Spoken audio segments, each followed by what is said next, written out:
Well, the Canadian Parliament did the unthinkable at an event honoring Ukrainian President Volodymyr Zelensky, where they're going to shovel a whole bunch more money in his direction. He was on his world tour asking for more money in the United States and then Canada and other spots.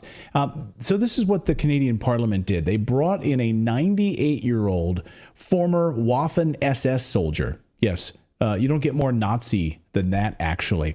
The Waffen-SS, of course, were the worst of the worst, carrying out the most vile of killings at concentration camps. But this particular Waffen-SS unit that this guy served in was responsible for burning alive thousands of Poles. So I wonder how the Polish feel about this little celebration over the weekend. During the Nuremberg trials, of course, the Waffen-SS were labeled war criminals, a criminal organization. So what did Canada do? They gave him a standing ovation. Watch. Zelensky's speech received at least a dozen standing ovations. There was also one for this man, a 98-year-old Ukrainian Canadian who fought for Ukrainian independence against the Russians during the Second World War. Journalist David Krayden, who writes at the Post Millennial, has the Krayden's Right on YouTube, is in Canada and joins us now. David, I don't even know what to say about this. You watched this unfold. What in the world was the Canadian Parliament thinking? No one vets this guy? Let's put a Nazi up in front and give him a standing ovation? And it wasn't like unintentional. It was literally reading out his resume and asking people to basically get up and give this big round of applause. Well, Clayton, this is a very sad day for Canada and for veterans, real veterans of Canada. As everybody knows, and I know you are very well versed in the Second World War, Canada was one of three nations on D-Day that stormed the beaches of Normandy to fight Nazism. Canada punched above its weight during the Second World War, and our veterans can attest to that.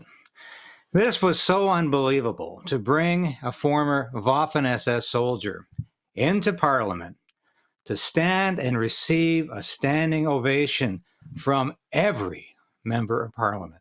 Every member of Parliament stood up and applauded this man.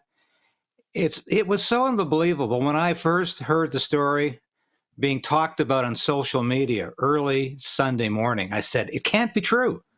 I said, I can't run with this story because I don't want to slander anybody. And even Justin Trudeau, I don't think he's capable of this. But yes, he was. Now, the Speaker of the House, Anthony Rota, who is the Member of Parliament for North Bay, from which this former Waffen-SS soldier, Yaroslav Hunka, is from, he is claiming today that it was all his idea. I have trouble believing that because the Speaker in Canada's House of Commons does not have the power that the United States Speaker of the House possesses. It's a very different position. The Speaker in Canada does not control the legislative agenda and would not be inviting someone like this to an event that is all about Justin Trudeau and Volodymyr Zelensky without getting Trudeau's approval. So I don't believe the Speaker did this all by himself.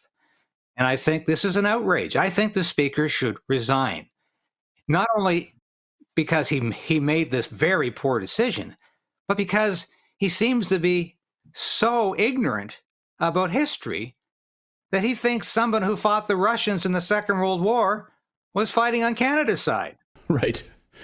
Well, it's outrageous on so many levels. I want to kind of get into the legal side of it in a second if we can. But, you know, in the United States, in April of 2018 specifically, 50 U.S. lawmakers petitioned the United States State Department to urge the Ukrainian and Polish governments to take action against, quote, a rise in glorification of Holocaust-era officials across Europe, including in Hungary, Slovakia, Romania, and Baltic states. This is a worrying trend, they wrote, that must elicit a firm response from our government. This is literally Ro Khanna's website, Congressman, in 2018. Here's his website, where it says, please stop honoring people who were responsible for the Holocaust. I mean, so the U.S. has been fully aware of this for years, hunting down literal Nazis, even in their 90s, and bringing them to justice. How are these people? I know there was like 200 or 2,000 Waffen-SS who were brought into Canada, almost like, I don't know, given amnesty or protection or whatever. How are they not being prosecuted, rounded up? I mean, here's a guy getting an applause, a standing ovation. Where is the police coming in and actually, now we've got the guy, let's arrest the guy. You know how many people he's responsible for killing? Well, I can't speculate on whether or not he's going to be arrested for war crimes, but I can tell you that why hasn't the Canadian government done anything about this? Because they were complicit in bringing in Nazis to Canada. And I compared this in my post-millennial article yesterday to Operation Paperclip in the United States, where the United States government knowingly brought Nazi rocket scientists and other high-level scientists into the United States, gave them amnesty, basically made their past disappear.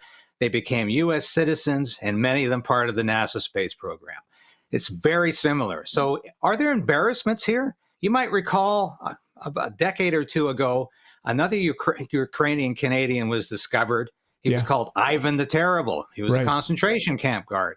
This guy had been living in Canada for decades. Suddenly they found him. How many more people are out there? Well, I'm sure many of them are dead now. I mean, Mr. Hunka is 98 years old. There's very few people who live to be that age. But the real legacy here, for me, is that once again we're seeing that morality means nothing in power politics. And Canada obviously made a grave mistake here. But not only that, this is not the first time the Trudeau government has been wrapped up in Ukraine's pro-Nazi activities. Our finance minister, who's also the deputy PM, Chrystia Freeland, was walking around with a scarf depicting the neo-Nazi colors that the Azov regiment in Ukraine, which is supposedly fighting hard against the Russians right now, has adopted. It's a neo-Nazi regiment. They make no bones about it. And yet Canada has said nothing. And for that matter, Joe Biden has said nothing about this Azov regiment and its links to the Waffen-SS and to neo-Nazism. No, they'll totally whitewash this and push this under the rug. In fact, as journalist Jacques Bode writes in his newest book, that I encourage everyone to pick up on Ukraine specifically, he says that Ukraine has a big Holocaust denial problem.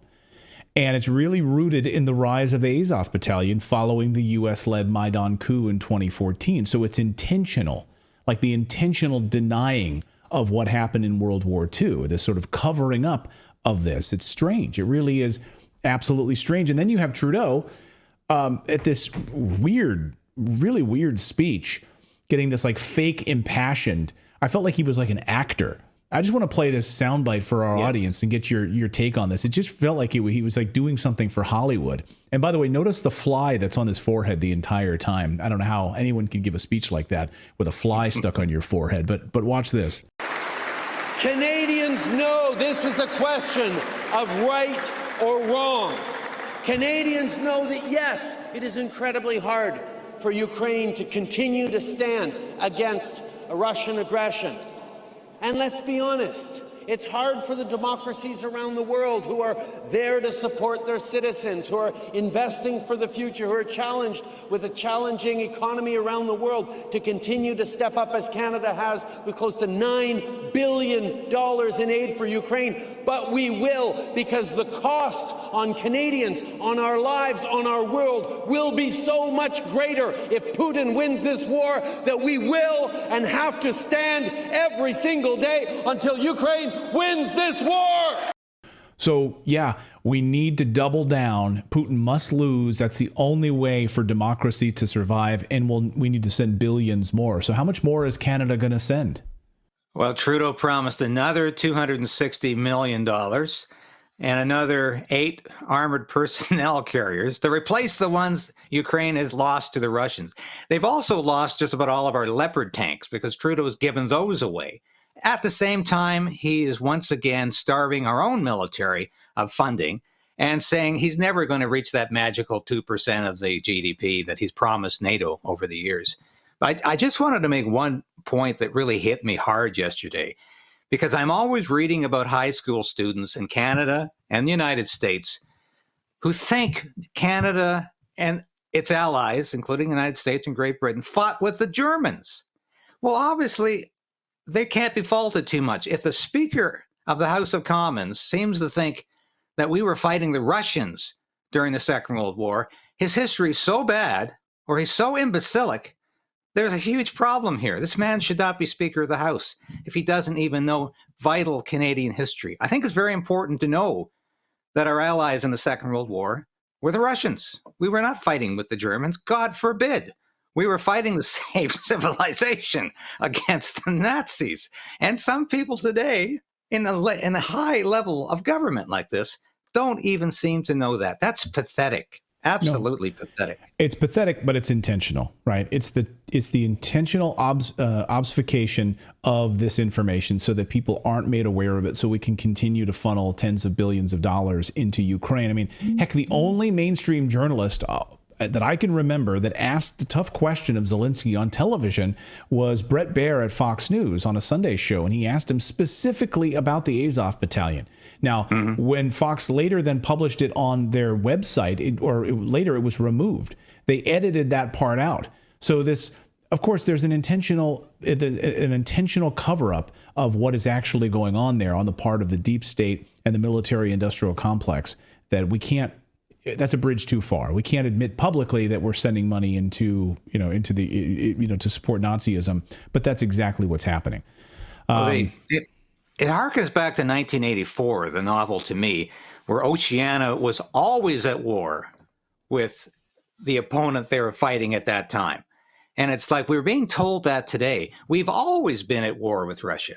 This is a good thing. We've always been fighting Russia. It's never been any different. And I think you're right. This is intentional to convince people that we've got to up this war with Russia to the point where we're going to be getting into a nuclear confrontation because of these imbeciles who are making military planning and who don't seem to realize that the Russia of today possesses the same number of nuclear warheads as the Russia of 20 years ago, of 30 years ago. And it was a bad idea to start a nuclear war then. It's just as bad an idea as to start a nuclear war today, because it's going to mean a cataclysm that will engulf the whole world. Yeah, from your mouth to God's ears. We hope that cooler heads prevail, but it doesn't seem likely, at least in Washington and Canada, and what's going on in the Canadian Parliament. David, great to see you. Thank you so much for this. And Canada continues to stun us all, unfortunately. Thanks, David. Thank you, Clayton. Yeah, so unbelievable. Yeah. And, it is amazing that Trudeau comes out, just a short time ago and says, yeah, hey, whatever. It was that's Russian propaganda. That has nothing to do with it. We had nothing to do with it. And it was all the Russians who chose him and stood up and applauded. I guess so. It was the Russians who did that. I really want to dissect that. I really want to dissect that because, that means what? Like Russia is deciding who speaks before Canadian Parliament, which I highly doubt, or did Russia, this guy was a plant and he's been pretending not to be a Nazi all this time in Canada as a Russian plant, and then finally, the last moment, he's like, surprise, they did a Scooby-Doo ending and they pull let's pull the mask off. This guy really is. Oh, he's a Nazi. If it wasn't for those pesky kids, he would have gotten away with it. Right. Or it's so confusing. Well, and also it should be clear, the news reporting about it, we played you the clip of the woman reporter who's like, there were many, many standing ovations for Zelensky, and even one for this 98-year-old Ukrainian man who fought bravely against the Russians in World War II. It's like, do you not know your history at all? Right. Are you that dopic? You really don't understand? And think that we were on the same side. So it replaced Russians with Americans, fought against Americans. That means you were, by process of elimination. She could have just said that. She could have said, yes, this man fought bravely against the Americans in World War II. Substitute. Really would have been the same. Yeah, and in their context, Canada was on our side, too. So she could have said, this guy bravely fought against Canada in World War II. Let's honor him. That would have been similar. And now there are Trudeau liberals coming out and saying, we must not politicize this, which is so rich, because liberals love to politicize anything that they can call related to Nazism or extremism, like the trucker convoy. So please, other side, don't do what we love to do. It was kind of amazing. to call this out and to really dive deeply into his history and to confirm not only was he in the Waffen-SS, but he was in a really terrible group. He was like the worst of the worst. So this wasn't like he was like a clerk at a library who worked for the Nazis. Like he worked in the Nazi library and just like checked out books and like, oh, he was just the librarian. No. This is as bad as it gets. Well, there was a case in America where there was somebody who was like a bookkeeper in a Nazi regime who was brought to prosecution in Germany not too long ago. In America, we still have decided to either extradite or prosecute people who were Nazis. So there is no discussion there of like, how's this guy get away with his? Is it too late? Do we want to? No, I have a hard time thinking about like bringing really elderly people to justice. There's something that's hard for us to think like, oh my God, he's so old. Will he even know where he is? Do we really prosecute him? But that is what the law is currently doing in most Western countries. I'm totally fine. The guy who's responsible for killing thousands of people, I'm totally fine that he's been hiding and he's outed now at 98 years old. I hope they take him away. And, I wouldn't mind him having the same fate that all of those people that he ended up killing. We had this discussion over lunch. I have no problem with it whatsoever. There's a patheticness to it. Yeah. And it would be even more pathetic to see him, come to justice. Absolutely, my opinion. I don't really care how old he is about it. If he spent his whole life atoning for it somehow, but that's not the case at all. Why is the ADL quiet on this, by the way? The Anti-Defamation League. You think that they would be out slamming the Trudeau government. But that's odd that the ADL is so quiet on this. That's weird, right? It's really, something smells really odd about the Anti-Defamation League not commenting about this and the support of Nazis in the Parliament of Canada. Thank you so much for watching this segment here at Redacted. We are live every day at 4 p.m. Eastern Time, trying to share the stories that the mainstream media will not cover. You should also come over and join our community of Redacted Rebels over at redacted.inc. That's our private locals community where we can share exclusive content that we simply cannot share here on YouTube. Come over and join the rebellion together right now by going to redacted.inc. We'll see you next time.